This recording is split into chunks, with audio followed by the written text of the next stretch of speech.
You all right, guys? Me again.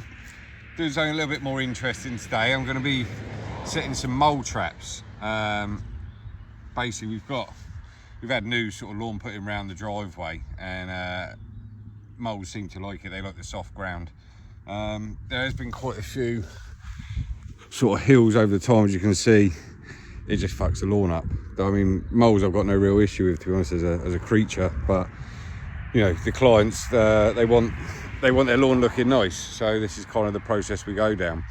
I've managed to find probably the most recent one. It's actually still bounded out the ground, all the rest have been flattened off, but this one looks like the most live one. So what I use, I'm going to pop you back there, is this prong, which you can buy on Amazon. It comes up to like sort of 4 lengths, but they don't go down that deep, so you just need the one. Just makes it a little bit more stable and gives you a bit more feel.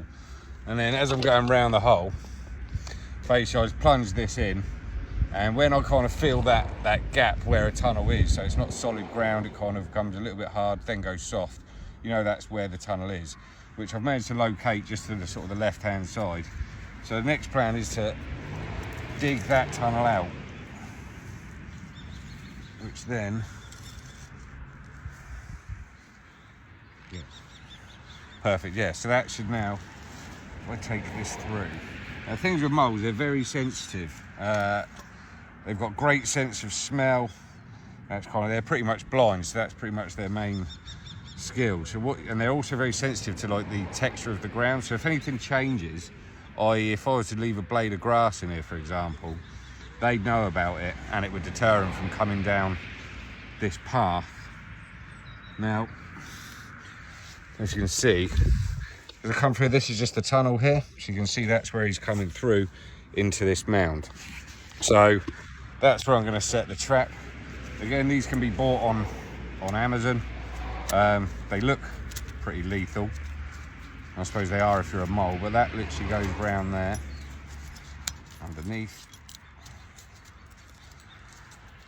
and then it just slots into that hole, like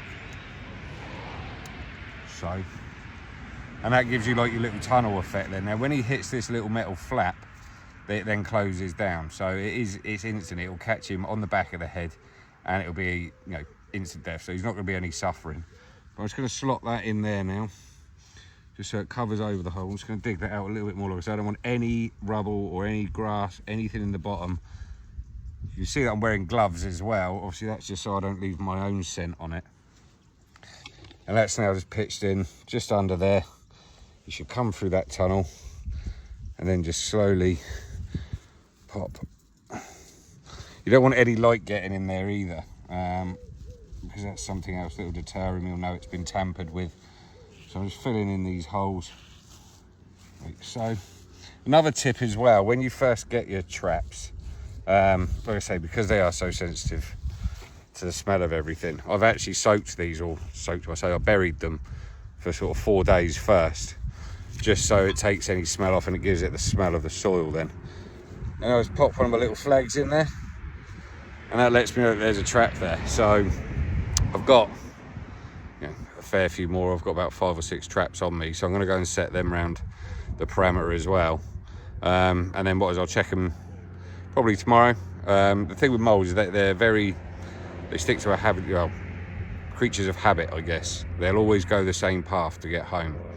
And their home is more likely to be in the sort of hedgerows behind me, and they only sort of come out foraging around this lot during the day. So hopefully, like when they head back on later tonight, he's going to trip across one of my traps. But stand by for another video and I'll do that tomorrow and see if we've caught anything. Speak to you soon.